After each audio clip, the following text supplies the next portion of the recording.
안녕하세요. 사람을 제대로 잘못 봤었던 두 아이의 엄마 김태희라고 합니다. 살다 보니 사람 보는 눈이 곧 인생을 좌지우지한다는 어른들의 말씀이 딱 들어맞더군요. 저는 남편과 만날 잘못 선택함으로 인해 몇 년간 마음고생을 제대로 했었는데요. 특히 그놈의 돈 때문에 자꾸만 갈등이 생겼습니다. 물론 가장 큰 원인이 돈은 아니었지만 돈은 항상 갈등을 야기하는 매개체가 되더라고요. 결국 그 힘든 결혼 생활이 어떻게 되었는지 그 시작부터 마지막까지에 대해 이야기를 한번 들려드릴게요. 저와 제 여동생은 꽤 유복한 환경에서 자랐습니다. 아빠는 건설업 쪽에서 오래 일하시다 제가 9살 때 건설회사를 직접 차리셨어요. 아빠의 회사는 대형 건설사처럼 큰 회사는 아니었지만 나름대로 제가 살던 지역에선 세금도 많이 내는 탄탄한 회사로 자리매김했죠. 하지만 돈이 있다고 사람이 무조건 편하고 행복하게만 살 수는 없는 법이더라고요. 아빠는 회사를 지키고 키우느라 야근을 밥 먹듯이 하고 종종 주말에도 일을 하셨거든요. 게다가 접대 자리에 나가 감정 노동도 하셔야 됐고 좋아하지 않던 음주도 피하실 수 없었죠.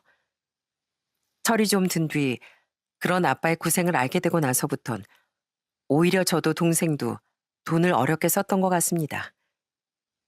그 돈을 벌기 위해 아빠가 얼마나 고생하셨는지 알고 있었으니까요.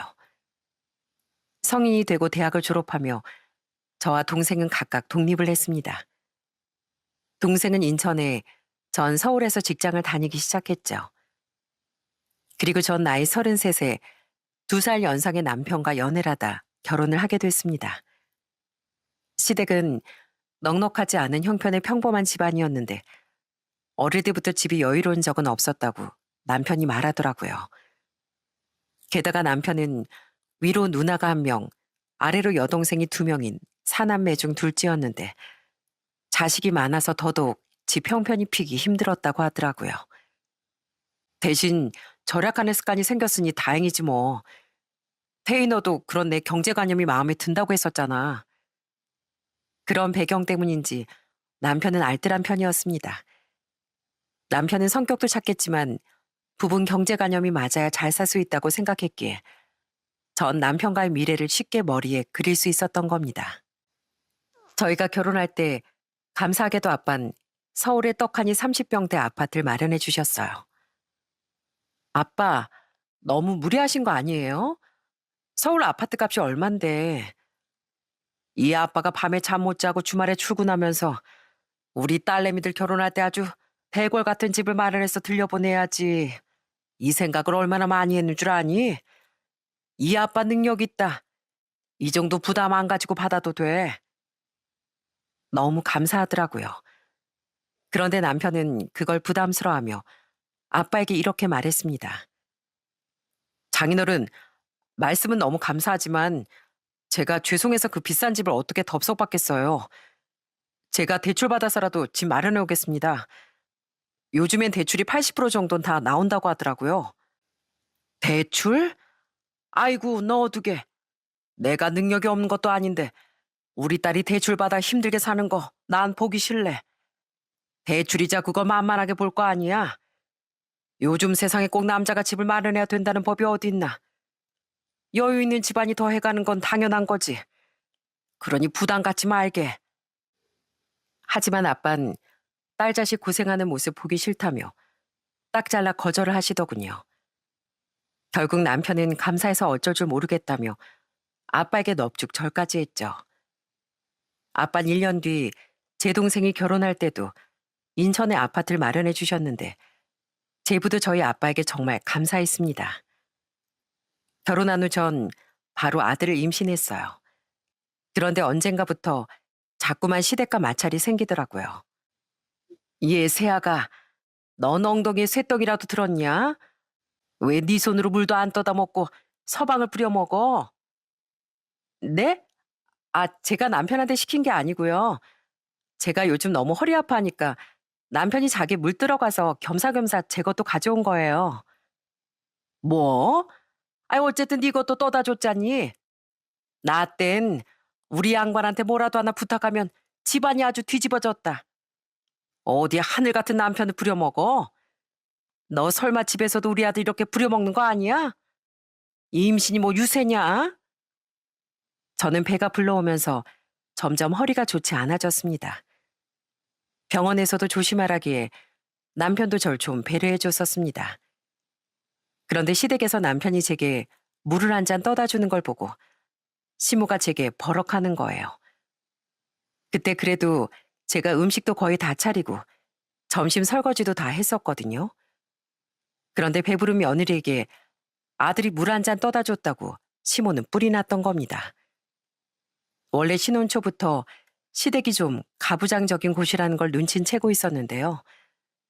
남편이 자기 물 들어가며 제 물도 한 잔 떠다 줬다고 그렇게 화를 낼 줄은 몰랐습니다. 너무 황당했죠. 그 뒤 시모는 제가 아들을 낳은 뒤에도 절 볼 때마다 이렇게 말하더라고요. 남잔 집안일 같은 거 하는 거 아니야. 너 육아휴직 써서 집에 있지 않니? 그럼 육아도 집안일도 당연히 혼자 해야 되는 거 알지? 내가 우리 아들을 얼마나 귀하게 키웠는데 난 우리 아들이 집안일 같은 거 하는 꼴 절대 못 본다. 어머니, 아직 애가 어려서 집사람 혼자 집안일 다 하기 힘들어요. 물론 저도 일 끝나고 집에 오면 쉬고 싶지만 어떡해요. 집사람이 너무 힘들어하는데 제가 배려해야죠. 뭐? 그럼 애미 제가 널 계속 부려먹는다는 소리야? 예, 너 여태 내 말 귓구멍에 안 쑤셔 넣었어? 설마 너 친정에서 집 해줬다고 유세라도 떠는 거야? 그래? 집은 집이고 지킬 건 지켜야지. 꼴랑 그 아파트 하나 해왔다고 우리 아들한테 지금 유세 떨고 있는 거야? 듣기 좋은 소리도 한두 번인데 듣기 싫은 말을 계속 듣자니 진절머리가 나더라고요. 그러니까 시모는 아들에게 해준 건 없지만 아들이 상전 대접을 받긴 원하는 놀부심보를 가졌던 겁니다. 그 와중에 남편이 눈치 없이 자기도 집안일 다 돕는다는 말을 하며 시모의 속을 더 긁어놓으니 시모는 더 열이 뻗쳤던 거예요. 들어보니 남편은 혼자 서울로 상경하며 자취를 시작하기 전엔 집에서 손도 까딱 안 하며 산 것 같더라고요. 그런 아들이 자기 아내를 위해 집안일을 한다는 말에 시모는 제가 집해온 유세를 부리는 거라고 여겼죠. 하도 제게 집해온 유세 떨지 말라는 말을 하길래 어느 순간부턴 저도 참지 못하고 받아치기 시작했습니다. 무슨 제가 아파트를 해왔다고 유세를 떤다고 하세요. 애는 뭐 저 혼자 만들었나요? 당연히 애는 같이 봐야 되는 거고 한 사람이 애 볼 동안 한 사람은 밀린 집안이라는 게 뭐가 어때서요? 뭐? 얘 말 대꾸 하는 것 좀 봐. 그게 왜 당연해? 집안일은 당연히 여자 몫이지. 그건 이 세상이 이치야, 이치. 우리 아들한테 네가 집해온 걸로 기죽이려고 하니까 우리 아들이 네가 시키는 대로 하고 있는 거 아니냐? 안 봐도 불 보도 뻔하지. 전 그런 적 없고요. 그리고 솔직히 저희가 살고 있는 아파트가 몇 억인데 꼴랑이라고 하는 건 좀 너무하시지 않나요? 저희 부모님 덕에 어머님 아들이 대출금 걱정도 없이 편하게 살고 있는 건데요. 저도 이렇게 유세 떨 생각이 없었지만 하도 유세 하시니까 제가 드리는 말씀이에요. 결혼 전엔 평범해 보였었기에 전 시모 때문에 이렇게 스트레스 받고 살 줄은 몰랐었습니다.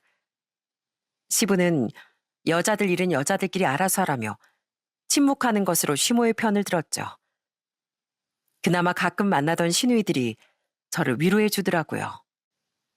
고생이 많지 옳게? 원래부터 우리 부모님이 아들이 최고인 분들이라 그래.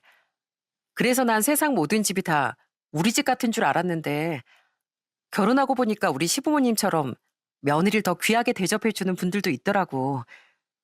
그래서 나도 친정에 별로 안 오고 싶어. 새언니, 우리가 대신 죄송해요. 저랑 동생이 취직해서 나가 살고 있지만 않았어도 새언니가 저희 부모님 집 올 때마다 더 편들어 줄 수 있었을 텐데 저희 엄마 말은 그냥 대충 무시해요. 아무런 영양가도 없는 말이잖아요. 그런 시누이들에겐 고마웠지만 솔직히 남편에겐 화가 났습니다. 남편은 결혼하기 전 자기 집은 아들, 딸 구분 없는 집이라는 거짓말을 했었거든요. 게다가 은근슬쩍 시모와 제가 갈등을 빚을 때 시모를 말리는 게 아니라 시모에게 자신이 집안일 한다는 걸 이른다는 느낌이 들어 더 제 마음이 상하더라고요. 우린 시댁 문제로 다툼이 잦아지기 시작했어요. 당신 왜 나한테 거짓말했어? 당신 부모님 아들, 딸 그런 거 없으시다며? 아니, 누나랑 여동생 둘이 있다고 하면 여자들이 당연히 시집 오기 꺼려할 것 같으니까 나도 뭐 나름대로 포장한 거지. 당신이 좋았으니까. 뭐? 그걸 말이라고 해? 이거 완전 사기 결혼이잖아. 어머님 때문에 내가 얼마나 스트레스 받는 줄 알아? 기왕 결혼한 거 그냥 옛날 분이라서 그런가 보다 하고 넘어가면 되지. 당신도 참 그렇다. 왜 처음엔 잘만 참더니 요즘에 사사건건 어머니랑 맞붙으려고 들어. 현명하게 대처할 수도 있잖아. 내가 집해온 일로 사사건건 시비 걸고 여자는 마냥 식모처럼 살라는 듯 말씀하시는데 나도 서운함이 터진 거지. 어머님은 당신 기죽이지 말라고 하는데 그건 그냥 어머님 자격지심인 거잖아. 그리고 나도 처음엔 그냥 네 하고 넘어가려고 했어. 근데 거기다 대고 맞다. 나 집안일 한다 하고 쓸데없는 말 하는 건 당신이잖아. 대체 그걸 눈치 없이 왜 말해? 그러니까 어머님이 더 화가 나는 거 아니야. 그리고 거기서 당신이 내 편 한 번이라도 들어준 적 있어? 불씨는 더 키워놓고선 뒤로 쏙 빠져선 나중에도 나한테만 그냥 참으라고만 했잖아. 아니, 난 그냥 별 생각 없이 한 말인데 그럴 수도 있는 거지 뭘 또 그렇게 화를 내. 그리고 난 당신 남편이지만 어머니 아들이기도 해. 내가 집에서 제일 사랑도 대접도 많이 받고 살았는데 결혼했다고 마누라 편만 들은 건 너무 불효잖아. 그냥 당신이 좀 참아주면 안 돼? 사사건건 대드는 며느리 데려온 것 같아서 나도 어머니께 너무 죄송하단 말이야. 시댁에 다녀올 때마다 다투며 느낀 건 이 사람이 내가 알던 남편이 아닌 것 같다는 거였습니다. 착하고 저밖에 모르던 남편은 온데간데 없고 얄미운 마마보이가 떡하니 제 옆자리를 차지하고 있더라고요. 이건 나중에 깨달은 사실인데 남편은 일부러 자기 엄마에게 자신이 집안일을 한다고 이른 게 맞았다는 겁니다.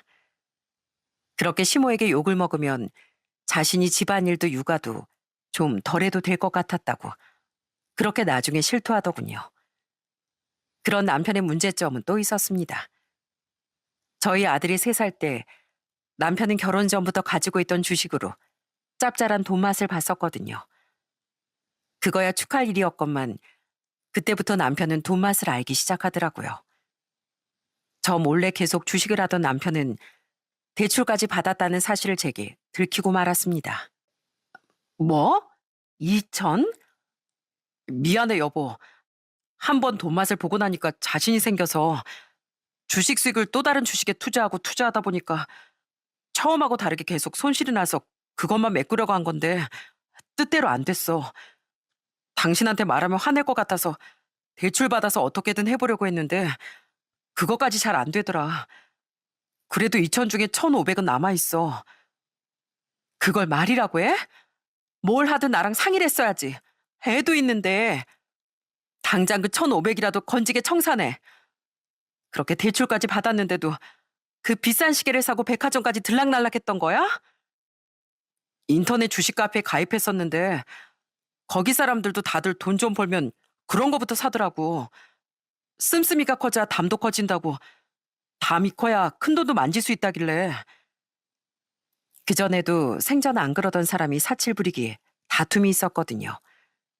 서로의 소비 습관을 알고 결혼한 건데 사람이 바뀌었으니 당연히 다툼거리가 되었죠. 심지어 그 와중에 저나 아이 것은 양말 한 켤레 사들고 오지 않았으니 더욱 곱게 보이지 않더라고요. 근데 결국 남은 건 대출금뿐이라는 걸 알고 정말 기가 찼습니다. 그때는 아직 애가 어리기도 했고 남편이 싹싹 빌길래 한 번은 용서를 해줬었어요. 실질적으로 남은 대출금은 500만 원밖에 안 되기도 했으니까요. 남편도 창피한 건 알았는지 그걸 굳이 시모에게 이르진 않더라고요. 어차피 시모가 알아봤자 어떻게든 제게 꼬투리를 잡을 게 뻔했으니 저도 그게 낫다고 생각했습니다. 그런데 결혼한 지 5년 뒤 남편이 대뜸 직장을 그만두고 싶다고 말하더라고요. 뭐? 아니, 왜? 진혁형이라고 나 아는 형이 있는데 그 형이 지금 건강식품 회사를 운영하고 있대. 건강보조식품 알지? 그런 거 파는 회사인데 규모를 늘리려면 동업자가 필요하다고 나한테 같이 해보자네. 그 형 막 외제차 타고 몇 천만 원짜리 시계도 몇 개나 있는 형이야. 초기 자본금 투자할 것도 많이 없고 나한테 지분도 나누어 준대. 나 그거 같이 해보고 싶어. 동업은 함부로 하는 거 아니라는데 그냥 다니던 회사 다니는 게 좋지 않을까? 처음부터 차근차근 뭘 해보겠다는 것도 아니고 전에 주식 때처럼 당신 한 방을 노리는 것 같은데 난 그거 위험한 생각인 것 같아. 하더라도 더 잘 알아보고 더 신중하게 고민해봐. 여보, 그 형 믿을 만한 형이라니까. 평생 돈 만 원에 쩔쩔매면서 살아왔는데 나도 제대로 성공 한번 해보고 싶어. 어? 여유로운 집에 애 정서에 얼마나 좋은지 당신이 제일 잘 알잖아. 하지만 얘기를 들어보니 크게 믿음도 안 가고 무엇보다 남편이 너무 섣부르다고 생각되더군요. 그래서 전 이건 아닌 것 같다며 남편을 만류했습니다. 남편은 한 며칠 그렇게 조르더니 얼마 안 가 잠잠해졌는데요. 포기가 빠른 애라고 생각하던 어느 날 저는 엄청난 배신감을 느끼게 되었습니다. 뭐? 이미 회사를 퇴사했다고? 나한테 한마디 말도 없이? 미안해. 근데 당신이 설득되지 않을 것 같아서 우선 질러버렸어. 나 벌써 형 회사 들어가서 일하고 있어. 어차피 월급 문제도 그렇고 곧 당신이 눈치챌 것 같아서 더 늦기 전에 얘기하는 거야. 근데 여보, 나 진짜 잘할 자신 있어. 한 번만 믿어줘. 남편은 이미 저 몰래 사표를 내고 그 형과 동업을 하고 있었던 겁니다. 심지어 처음 제게 말을 꺼냈던 날 이미 회사에 사표를 내고 왔었다고 하더라고요. 그럼 처음부터 내 의견 따윈 신경도 안 썼던 거네. 기가 막혀서 정말. 그래, 마음대로 해. 저번에 대출 문제도 그렇고 이번에도 그렇고 당신은 항상 먼저 저질러 놓고 나한테 통보만 하는 식이잖아. 당신이 성공하고 말고를 떠나서 이건 신뢰 문제 아니야? 당신은 갈수록 어쩜 그렇게 날 실망만 시켜? 남편은 이번엔 정말 자신 있다며 한 번만 지켜봐 달라고 또 싹싹 빌더라고요. 솔직히 그때 진짜 다 때려치우고 이혼하고 싶더라고요. 그런데 5살이던 저희 아들이 갑자기 방문을 열고 들어와선 자지러지게 울기 시작하더군요. 엄마, 아빠, 싸우지 마. 난 무서워. 깜짝 놀랐습니다. 그 어린애가 부모를 말리며 무섭다는 말을 하더라고요. 그전에도 남편과 다툴 땐 꼭 방문을 닫아놓고 소리를 죽였었는데 아이들은 분위기만 봐도 다 안다는 말이 정말이었던 겁니다. 부모가 다투는 걸로도 그렇게 무서워하는데 부모가 갈라서기라도 하면 애가 얼마나 공포스러울까 싶어 전 우선 남편을 지켜보기로 했어요. 이미 신뢰는 많이 사라졌지만요. 그런데 얼마 뒤 남편은 제게 통장 관리를 따로 하자고 말하더군요. 아니, 왜? 사업상 돈이 왔다 갔다 할 일이 많으니까 일일이 공유하면 골치 아파질 것 같아. 사업이라는 게 생각보다 복잡한 게 많더라고. 그러니까 각자 생활비 각출해서 쓰자. 내가 많이 벌면 그만큼 생활비도 더 가져다 줄게. 주식할 때도 자기 것만 챙기던 사람이 사업을 한다고 가족을 챙기면 얼마나 챙기려나 싶더라고요. 하지만 이미 남편에 대한 기대가 많이 없었던 전 그런 걸로 옥신각신하고 싶지 않아 그냥 그러라고 했습니다. 아니나 다를까 남편은 딱 정해진 생활비 외엔 저와 아이에게 과자 한 봉지 더 사다 주지 않더라고요. 요즘 광고비며 홍보비며 들어갈 돈이 많아서 여유가 없어. 당신 이해 좀 해줘. 아, 그래? 당신 어제 새 정장 맞춰왔더라? 당신 이번에 새로 맞춘 안경테도 브랜드 거던데 여유가 엄청 없어서 그런 것도 사나 봐. 그지? 아니 그건 사업상 필요한 자기 관리지. 다 미래를 위한 투자야. 고객들 만날 때 그렇게 멀끔하게 차려입어야 신뢰가 가는 거라니까. 얼마에 벌었는지 모르겠지만 결혼 전 남편의 모습이 딱 하나 남아있긴 했습니다. 알뜰함이요. 단 자기 자신에게만 빼고 말이죠. 남편은 자기 자신에게만 열심히 투자하며 저와 아이에겐 여전히 짜게 굴었던 거예요. 그런데 그런 남편은 또 자기 부모에겐 용돈을 몇백만 원씩 턱턱 주더라고요. 아유, 우리 아들 사업가 되더니 효심이 더 깊어졌네. 이게 다 얼마야? 근데 너 설마 네 처가에도 이렇게 퍼주는 거 아니지? 아니에요, 어머니. 집사람이랑 저 돈 관리는 각자 하고 있어요. 처간 집사람이 알아서 챙기고 있다고요. 그래? 하긴 네 장인은 워낙 잘 보니까 딸 자식한테 용돈까지는 안 받아도 될 거야. 그지? 그래도 너 사람 욕심은 끝이 없는 거다. 지금 처신 잘하고 있는 것 같긴 한데 애미가 네 돈으로 자기 부모 챙기려고 들면 바로 네가 막아서야 돼. 제가 전에 너한테 집해온 유세를 얼마나 부렸니? 이제 네가 복수할 차례다. 시부도 시모도 좋아서 아예 입이 찢어지려고 하더군요. 솔직히 전 기분 나빴습니다. 집까지 해준 저희 부모님께 입을 싹 닫고 자기 애도 안 챙기면서 자기 부모만 챙기는 모습이 말이죠. 반면 제게 자격지심을 가지고 있던 시모는 대놓고 저 들으라는데 복순이 뭐니 하는 말을 하더라고요. 원래도 시모 보기 싫어 시댁에 잘 가지 않던 저였었는데 그나마 명절이라고 갔던 자리에서 저희 부모님에 대해 쟤네 부모 따위 같은 소리를 들으니까 저도 결국엔 폭발하고 말았습니다. 저희 부모님은 어머님 아버님 부를 때 꼭 사돈 어른 안 사돈 하고 존칭하시는데 어머님은 쟤네 부모가 뭔가요? 어머님은 제가 머리부터 발끝까지 계속 안 입고 오신 것 같은데 서로 얼굴 보고 살아야 속만 뒤집어지지 않겠어요? 저 앞으로 여기 안 오겠습니다. 재산 알아서 지내시던가요. 그래도 어른이라고 생각해 저도 참을 만큼 참았던 겁니다. 하지만 더는 이대로 못 살겠더라고요. 전 아이 손을 잡고 바로 시댁을 나와버렸어요. 남편이 명절을 다 보내고 집으로 돌아왔는데 절 보자마자 노발대발을 했죠. 당신 그렇게 가고 나서 우리 부모님이 얼마나 기가 차셨는지 알아? 시어머니가 듣기 싫은 말 좀 했기로써니 며느리가 제사를 안 지내? 당신 그러면 앞으로 나도 처가 안 가. 가지 마. 안 그래도 우리 사이 안 좋은 거 우리 부모님이 눈치채신 것 같아서 나도 죄송했거든. 당신 없는 편이 친정 분위기에도 훨씬 나아. 감쌀 걸 감싸야지. 오죽하면 형님도 그렇고 아가씨들도 결혼한 뒤에 친정에 오는 걸 그렇게 꺼려 하겠어?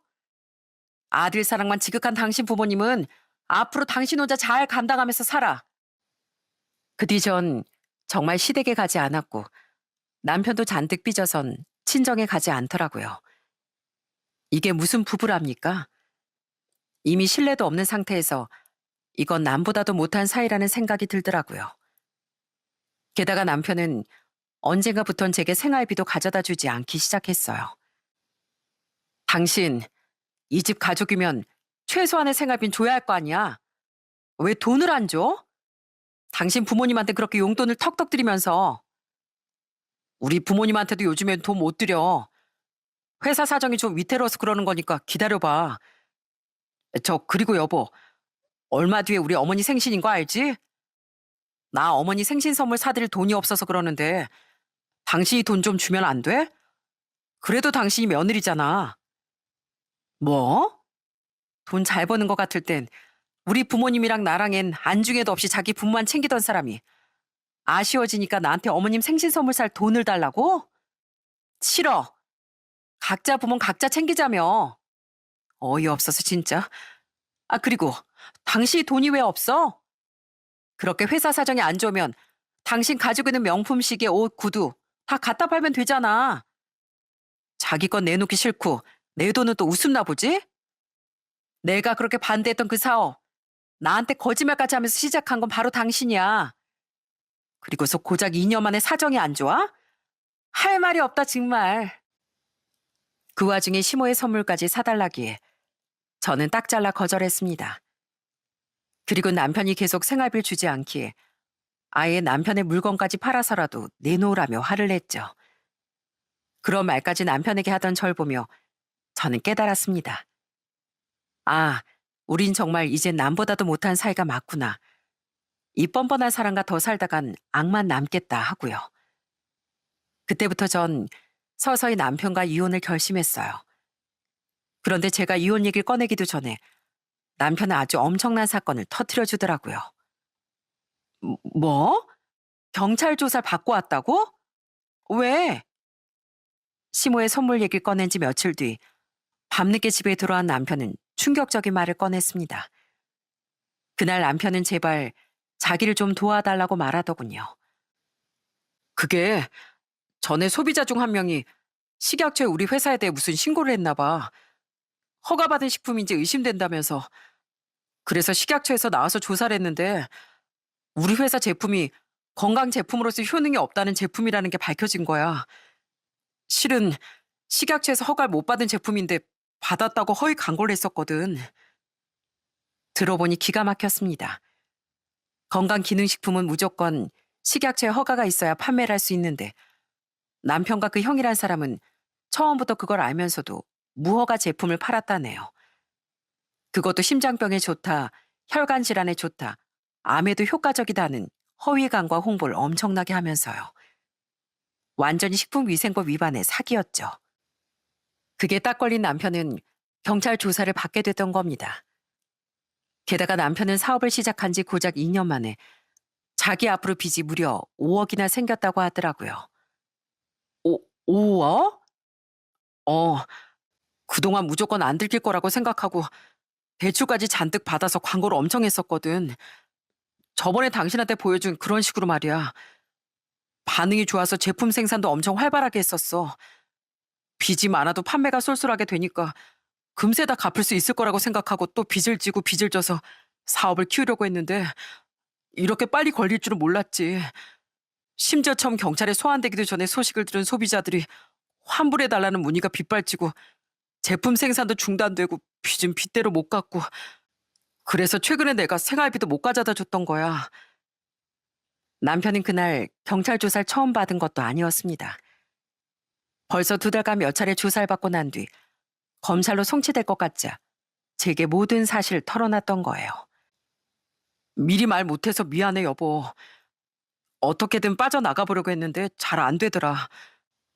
여보, 나 잘하면 검찰에 송치돼도 벌금형에만 그칠 수도 있을 것 같은데 그럼 나 그때 벌금 좀 대신 내주면 안 돼? 당신 모아둔 돈 얼마나 있어? 아니면 이 집 담보로 대출 받아서. 웃기고 있네. 당신 지금 사태 심각성 이해가 안 돼? 당신 범죄 저지른 거야, 범죄. 건강이 절박한 사람들한테 한 번 더 절망을 안겨준 거라고. 그런 주제에 지금 나한테 도와달라고? 어림없는 소리 하지도 마. 여보. 안 그래도 나 당신한테 이혼하자고 말하려고 타이밍만 보고 있었어. 근데 이 와중에 범죄 저질렀다고? 난 당신 같은 사람이랑 더는 못 살아. 그러니까 그만 이혼해. 여보, 난 지금 힘들어 죽겠는데 이혼이라니. 이건 너무하잖아. 사람 제일 힘들 때 버리는 거 아니라는데 진짜 이렇게 모질게 굴 거야? 당신은 그동안 내가 당신 어머니 때문에 힘들어할 때 나한테 어떻게 했는데? 난 진짜 결혼 생활하는 7년 동안 당신한테 질릴 대로 다 질렸어. 처음부터 당신 집에 대해서 나한테 거짓말했던 거, 은근슬쩍 당신 어머니한테 미주알 고주알 다 이르던 마마보이 짓거리. 검사한 줄 알았더니 그냥 자기밖에 모르는 구두쇠였던 탐욕스러운 이기심. 그리고 자기 아들이 세상에서 제일 잘난 줄 아는 당신 부모. 이것들만 해도 진절머리 나서 이혼하려는데 이젠 범죄까지 감싸달라고? 미안한데 난 우리 아들 범죄자 자식 만들 생각 없으니까 좋은 말 할 때 이혼 서류에 사인하고 짐 싸서 나가. 진짜 없던 정도 다 떨어지더라고요. 저는 그런 남편에게 타이밍만 보고 있던 이혼을 선언했습니다. 그런데 남편은 대체 무슨 자신감인지 제가 이혼을 말할 거라곤 생각지도 못했었나 봐요. 남편은 절대 이혼 못한다며 제게 싹싹 빌고 난리가 났죠. 지금 사업도 망하고 법적 처벌까지 받을 판에 나더러 끈떨어진 연신세가 되라고? 당신 정말 너무한 거 아니야? 남편은 안방에서 쫓겨났으면서도 계속 집을 나가지 않고 이혼 서류에 도장도 찍지 않더라고요. 그렇게 한동안 실랑이를 하던 와중 이번엔 친정에서 일이 터졌습니다. 태희야, 아빠랑 엄마 큰일 났다. 당장 집에서 쫓겨나게 생겼어. 집이 경매로 넘어갔다는 아빠의 전화를 받고 저는 깜짝 놀라고 말았습니다. 그리고 아빠의 회사가 진즉 문을 닫았다는 얘기를 듣고 완전히 뒤로 넘어갈 뻔했어요. 친정에 가도 여태 아무 말도 듣지 못했던 저였으니까요. 아빤 저와 동생이 걱정할까봐 여태 말을 못했다며 흐느끼셨습니다. 실은 아빠 회사 사정이 계속 안 좋았어. 알잖니. 요즘 대형 건설사들도 휘청휘청거린다는 거. 우리 같은 작은 건설사에 줄도산이 나고 있는데 우리도 그 여파를 피하지 못했다. 그래도 어떻게든 대출도 다 받고 가지고 있는 부동산 재산 다 처분하면서 버텼는데 결국 회사 문을 닫는 걸 막지 못했어. 그때 빚 때문에 집도 경매로 넘어갔었다. 그럼 그때라도 말을 하셨어야죠. 그럼 저라도 어떻게 경매라도 막아보려고 했을 거 아니에요. 네 동생도 요즘 박서방 사업 때문에 힘들고 넌 너대로 이서방이랑 안 좋아서 속이 말이 아니었잖니. 그래서 어떻게든 집만이라도 우리 힘으로 건져보려고 했던 거다. 그런데 회사가 망하니까 전엔 그렇게 친한 척했던 사람들도 다 등을 돌리더구나. 이지 드디어 다른 사람이 낙찰받았대. 그래서 우리 진짜 이 집에서 나가야 한다는데 내가 너무 속상해서 너한테 전화한 거다. 그럼 어디로 가시려고요? 급한 대로 월세방이라도 들어가려고. 걱정시켜서 미안하다. 근데 우리가 이사하면 어차피 너희가 다 알게 될 거니까 이제라도 이렇게 말하는 거야. 아빤 저와 동생이 걱정할까봐 지금껏 말하지 못했다며 흐느끼셨습니다. 몇 달 전부터 경매가 진행되고 있었는데 끝내 집은 다른 사람에게 낙찰이 됐고 이제 정말 집을 비워야 한다는 겁니다. 머리가 멍하더라고요. 부모님이 그렇게 힘드실 동안 자식인 전 대체 뭘 했나 싶어서요. 그때 저 망설이지 않고 부모님이 사시는 지역에 공실로 나와 있던 3억짜리 전셋집을 얻어들였습니다. 제게 당장 그런 큰 돈은 없었지만 제겐 부모님이 마련해 주신 아파트가 있었거든요. 어차피 남편과 이혼할 마당에 그 집은 제 특유 재산 아니겠습니까? 그렇게 전 남편과 상의하지 않고 그 집을 담보로 대출받아 부모님을 도와드렸던 거예요. 부모님은 이러지 말라며 말리셨지만 전 절대 부모님을 모른 척할 수 없었어요. 제가 지금 당장 일 때문에 그 지역으로 갈 수도 없고 남편이 집을 나가지 않아서 당장 집을 금매로 처분하기도 어려워요. 그러니까 급한 대로 이렇게라도 도와드릴 수 있게 해주세요. 전 아빠가 사주신 집에서 편하게 살면서 어떻게 엄마 아빠 월세집에 사시도록 내버려둬요. 그래도 집이 경매로 넘어가서 빚은 다 갚으실 수 있었다니 그건 다행이에요. 동생은 이미 제부의 사업 문제로 집을 담보로 대출을 받은 상태라 부모님을 도와드릴 수 없었습니다. 대신 제가 부모님을 도와드렸다는 얘기와 함께 남편과 이혼할 거라는 말을 듣고 제게 정말 많이 미안해했죠. 모든 일을 일사천리로 해결한 전 회사에 휴가까지 내고 부모님의 이사를 도운 뒤 집으로 돌아왔습니다. 이혼 이야기가 나온 뒤 어떻게든 제게 잘 보이려고 애쓰던 남편은 제게 어딜 다녀왔냐며 묻더라고요. 저는 그런 남편에게 냉정히 말했어요. 우리 아빠 회사가 문을 닫았대. 집도 경매로 넘어갔다고 하셔서 내가 이 집 담보로 대출받아서 전셋집 얻어들이고 왔어. 뭐라고? 아니, 얼마짜리? 3억. 뭐? 당신 미쳤어? 그 큰 돈을 나한테 상의도 없이 어떻게 그래? 그럴 돈 있으면 내 빚이나 갚아주지. 내가 왜? 내가 이혼하자고 했잖아. 이 집은 우리 아빠가 사주신 내 특유 재산이라 당신한테 지분도 없고 이혼하는 마당에 내가 왜 당신이랑 내 부모님 도와드리는 걸 상의해야 돼? 각자 부모님은 각자 챙기기로 하지 않았나? 남편은 제 말에 펄쩍 뛰고 아주 난리가 났습니다. 전 그런 남편에게 코웃음을 치며 쏘아붙였죠. 아무리 그래도 우린 아직 법적으로 부부잖아. 당신은 내가 불쌍하지도 않아? 어쩜 그렇게 쌀쌀맞고 독단적일 수가 있어? 뭐 묻은 개가 뭐 묻은 개 나무라고 있네. 내가 이거 왜 일부러 말해주는지 알아? 당신도 느껴보라고. 통보받는 입장이 느끼는 그 황당한 말이야. 당신은 나한테 말도 없이 대출도 받고 회사도 그만두고 이젠 범죄까지 저질렀는데 난 왜 그러면 안 돼? 당신은 처음부터 알고 범죄 저지른 건데 내가 왜 당신을 불쌍해야 돼? 이제 확실히 알았지?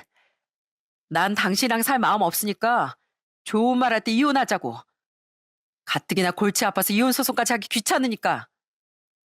여보, 나 진짜 지금 너무 힘들단 말이야. 나 결국 사기랑 식품위생법 그리고 건강기능식품 법률 위반인가 뭔가로 검찰에 불구속 송치까지 됐다고. 아, 그래? 어차피 예정된 수순이었잖아. 그럼 가뜩이나 이젠 재판 준비로 정신 없어질 텐데 나랑 이혼 소송까지 가고 싶지 않으면 우리 제발 좋게 좀 끝내자. 어? 아, 위자료는 별개야. 그건 내가 상담받고 있는 변호사 통해서 따로 다시 말해줄게. 검찰에 송치까지 됐다며 울먹이던 남편의 말에도 전 눈 하나 깜빡하지 않았습니다. 전 이래도 남편이 나가지 않으면 하는 수 없이 귀찮은 이혼 소송을 준비하기로 마음먹었어요. 그런데 고맙게도 이번엔 시모가 제게 더더욱 유리한 정황을 만들어주더라고요. 어? 웬일이세요, 어머님? 아! 다음 날 갑자기 시모가 집에 들이닥치더군요. 문은 남편이 열어준 모양인데 시모는 다짜고짜 제게 달려와 제 뺨을 후려치더라고요. 그리곤 한다는 말이 정말 기가 막혔습니다. 야, 너 우리 아들이랑 상의도 없이 네 부모 전셋집 얻어줬다며? 네가 감히 우리 아들 돈을 마음대로 써? 너 당장 그 돈 도로 안 받아와? 우리 아들이 땀 흘려서 번 돈을 감히 네가? 내 눈에 흙이 들어간 한이 있어도 네 부모한테 100원짜리 한 푼이라도 가는 꼴 절대 못 본다. 그게 누구 돈이라고요? 그 돈, 제 돈이거든요? 저희 부모님이 해주신 이 집 담보로 대출받은 제 돈이요. 뭐? 못 알아들으셨어요? 제 돈이라고요, 제 돈. 저 인간한테 3억이 어디 있어요? 빚만 5억이나 있는 인간인데. 그게 무슨... 들어보니 남편은 전날 또 시모에게 전화해 하소연을 한 모양이더군요. 벙찐 시모의 표정을 보니 시모는 남편의 상황은 까맣게 모르고 있던 것 같았습니다. 상황을 보니 이 인간은 평소처럼 자신에게 불리한 얘긴 쏙 빼고 제 험담만 한 것 같더라고요. 저는 그런 시모에게 남편의 실체를 속 시원히 까발렸어요. 다시 말해드려요? 어머니 그 잘난 아들이요. 사람들 상대로 사기를 쳤답니다. 그래서 지금 검찰에서 사기랑 별벌법 위반으로 다 조사받고 있대요. 빚도 5억이나 있고요. 그런 인간 아주 질려버려서 내다버리려고 하는 통에 제가 누구 돈을 가져다 써요? 진짜 어이가 없어서. 아니, 정하나, 쟤 지금 뭐라는 거니? 너 어제 나랑 통화할 땐 애미가 네 장인 장모한테 멋대로 3억짜리 전셋집 얻어줬단 말밖에 안 했잖아. 근데 지금 애미 말이 대체 무슨 말이야? 어? 검찰이라니, 빚이라니? 그게 그렇게 됐어요. 근데 왜 여기까지 와서 집사람한테 손찌검을 하세요? 전 그냥 답답해서 하소연만 한 건데 왜 이렇게 일을 더 키우시냐고요. 저 지금 절대 이혼 못한다고 버티는 중이었는데 집사람이 이 와중에 저한테 위자료까지 청구한다고 했단 말이에요. 벌금형이라도 나오면 집사람한테 납작 엎드려서 도와달라고 해야 하는데 진짜 이렇게 초를 치시면 어쩌냐고요. 시모는 얼떨떨한 표정으로 남편을 바라보더라고요. 남편은 발을 동동 구르며 그런 시모를 타박했습니다. 저는 그런 한심한 두 모자에게 말했어요. 진짜 내가 이런 집안에 시집 왔었다는 게 창피하네요. 어머님 그 잘난 아들이요. 사업 시작하고 지금까지 저한테 딱 기본 생활비 외엔 꽃 한 송이 사다 준 적이 없는 사람이에요. 어머님은 그렇게 우리 아들 하시는데 순 거짓말쟁이에 자기밖에 모르는 짠돌이래. 범죄자이기까지는 이런 인간이. 그래도 어머님은 참 자랑스러우신가 봐요. 그런 자랑스러운 어머님 아들 제가 고이 환불해 드릴 테니까 제발 여기서 데리고 나가주세요. 아니, 예, 난... 저 인간이 싹싹 빌어봤자 전 이젠 이혼 소송까지 불사할 거고 당연히 저 인간 도와줄 생각도 없어요. 당신 똑바로 알아도 당신한테 떨어질 콩고물은 아무것도 없어. 그러니까 꿈 깨고 제발 이 집에서 나가. 나가서 아들이 최고인 당신 부모님이랑 오순도순 깨붙고 살아. 여보. 이제 여기 당신 여보 없거든? 아, 그리고 나 어머님이 내 얼굴에 손댄 거 고소하려고 하는데 네가 그렇게 끔찍이 여기는 너희 엄마 내가 진짜 고소해도 괜찮겠어? 만약 그게 싫으면 지금 당장 짐 싸서 내 눈앞에서 사라져. 안 그럼 나 진짜 이대로 바로 진단서 끊고 경찰서 갈 거니까. 시모가 제 말 몇 마디에 말문이 막힐 사람은 아니었는데요. 남편이 범죄를 저지르고 거액의 빚까지 있다는 말이 충격이긴 했나 보더라고요. 그렇게 시모가 말을 제대로 못하는 동안 전 남편에게도 으름장을 놨습니다. 고소라는 말에 남편도 시모도 옴찔하는 것 같았어요. 전 드디어 남편은 물리적인 힘 없이 쫓아낼 수 있는 기회다 싶어 한마디를 덧붙였죠. 어머님, 저 인간 빚 대신 갚아주려면 한 푼이 아쉬울 것 같은데 저한테 고소당해서 소액이라도 벌금 내게 되면 아깝지 않으시겠어요? 어차피 저 인간이 이혼을 막을 수 있는 가능성은 없으니까 좋은 말 할 때 저 인간 지금 같이 싸서 나가주세요. 안 그럼 진짜 같이 경찰서 가게 될 줄 아시고요. 당장 빚이 5억이나 된 데다 검찰 조사까지 받는 상황에서 남편과 시모에게 고소, 벌금 같은 이야긴 꽤나 부담됐나 보더라고요. 결국 그들은 울상이 되어 남편의 짐을 싸서 집을 나갔습니다. 시모는 제게 큰 소리를 내려왔다 본전도 못 찾고 돌아간 거죠. 그리고 그 뒤 전 약속을 어기고 진단서를 떼어 시모를 고소해버렸습니다. 그때 시모는 제게 전화를 걸어 난리를 쳤었는데요. 저는 딱 이렇게 말하곤 전화를 끊어버렸어요. 제가 그동안 이정환 그 인간한테 하도 거짓말을 당해서요. 저도 이렇게 한번 돌려드리는 거예요. 죄를 지었으면 죄값은 치르셔야죠. 끊겠습니다. 어차피 회사 문도 닫았겠다. 남편은 시댁에 들어간 것 같더군요. 저는 그런 남편에게 이혼 소송을 걸었고 남편은 불리한 싸움인데도 불구하고 끝까지 버티려고 하더라고요. 그렇게 소송을 하던 와중 남편은 피해자들에게 피해 보상 소송까지 걸린 모양이었습니다. 그러자 두 모자는 저희 집 앞까지 찾아와 또 사정사정을 하더라고요. 여보, 잠깐 내 얘기 좀 들어봐. 나 피해자들한테 민사소송까지 걸렸어. 이대로 가다간 피해 보상까지 다 해줘야 할 판이야. 당장 내 빚만 해도 5억인데 내가 그거 보상해줄 돈이 어디 있겠어. 제발 나 좀 도와줘. 이 집 팔고 좀 작은 집으로 가면 대출금 3억 갖고 나서도 조금은 나 도와줄 수 있잖아. 안 그럼 나 진짜 앞으로 일하는 족족 월급 다 차압될 거란 말이야.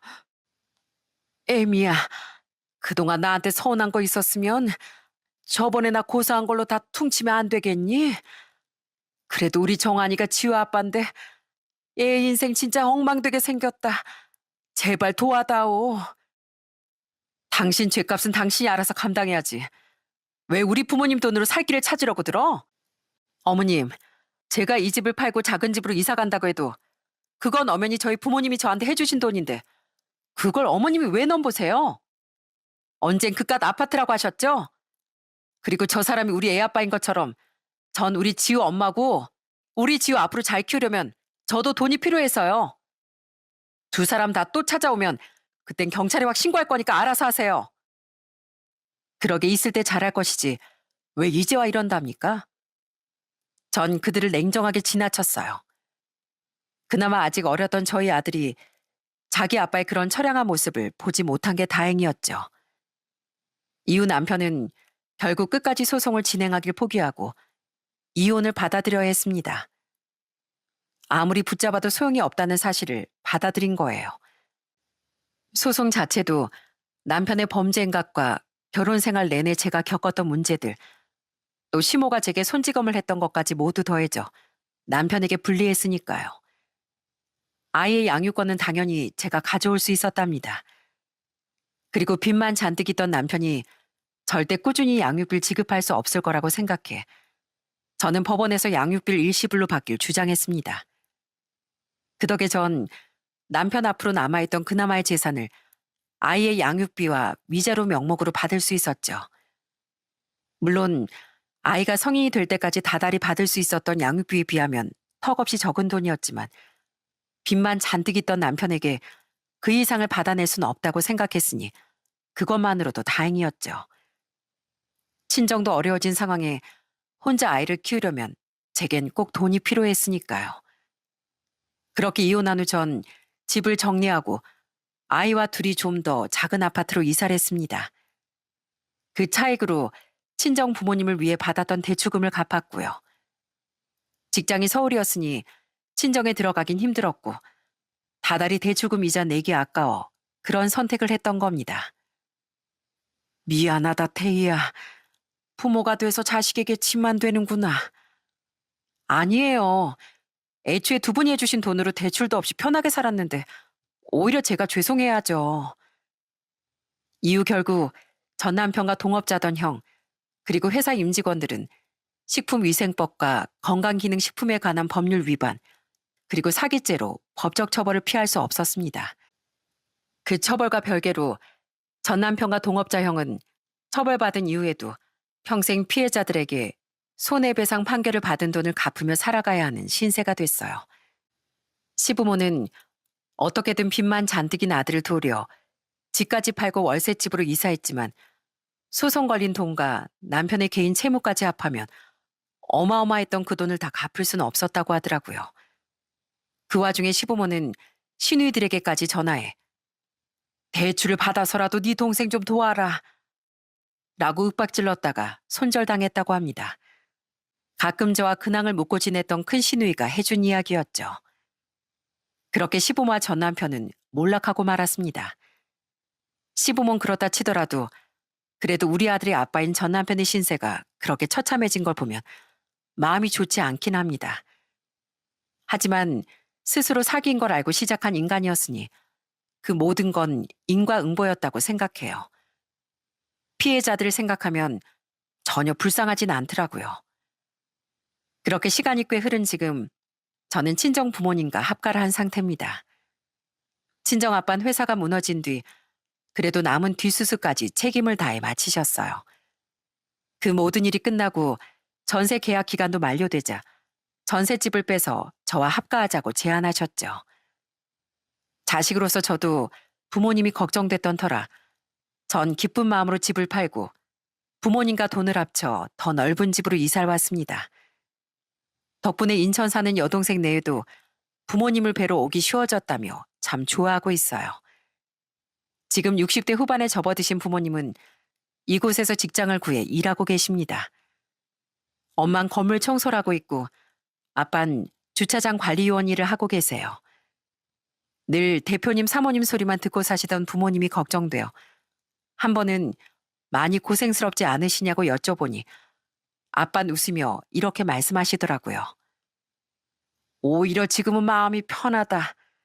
사업하면서 항상 조마조마하면서 살았는데 이제 모든 걸 내려놨으니 오히려 몸도 마음도 더 건강해진 것 같다. 정말 다행이라고 생각했습니다. 그 말씀을 듣고 보니 부모님 얼굴이 예전보다 한결 밝아지신 것 같더라고요. 사실 부모님은 가진 것을 스스로 내려놓으신 게 아니라 사업이 망해 어쩔 수 없이 모든 걸 잃으셨잖아요. 그런데도 오히려 지금은 마음이 편하다고 하시니 돈이란 참 아이러니한 존재라는 생각이 들더라고요. 지나친 욕심을 부리다 결국 몰락해버린 전 남편과 모든 걸 잃고도 되레 평안을 찾은 부모님을 함께 떠올리면 돈이야말로 양날의 검이라는 걸 느끼게 됩니다. 풍족하면 삶을 윤택하게 하지만 동시에 무거운 짐과 유혹도 따라오고 반대로 잃고 나서야 비로소 마음이 가벼워질 수 있으니 말이죠. 전 앞으로 부모님을 잘 모시며 저희 아이를 잘 키우려고 해요. 무엇보다 저희 아이는 제 전 남편과 달리 위험한 돈의 양면성을 두려워할 수 있도록 잘 가르치려고 합니다. 여러분께선 돈이라는 것에 대해 어떻게 생각하시나요? 그놈의 돈. 결혼 생활 내내 남편과든 시모와든 숱한 갈등을 겪어왔던 것처럼 여러분 또한 어쩔 수 없이 평생 돈이라는 것과 얽혀 살아오셨을 텐데요. 부디 여러분께선 최소한 제 전 남편처럼 돈의 위험한 유혹에 빠져 모든 걸 잃지 마시길 진심으로 바라겠습니다. 돈과 양심, 돈과 여유로움의 줄다리기에서 현명한 중심을 잘 잡으며 살아가시길 바랄게요. 그럼 전 이만 여기서 사연을 마치겠습니다. 감사합니다.